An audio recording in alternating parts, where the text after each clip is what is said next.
Seorang pria ketiduran saat melaksanakan salat Id. Aksi tidurnya terekam dan tersebar di media sosial.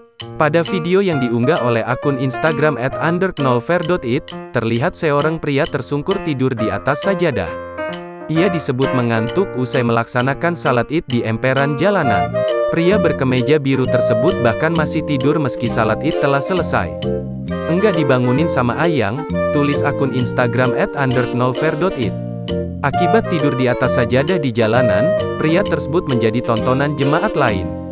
Pada video tersebut, pria yang tertidur itu masih lelap meskipun orang sekitar menontonnya. Apalagi jemaat lain sudah mulai bubar dan hanya pria tertidur tersebut yang masih menggelar sajadah. Sontak video tersebut mendapatkan berbagai komentar dari warganet.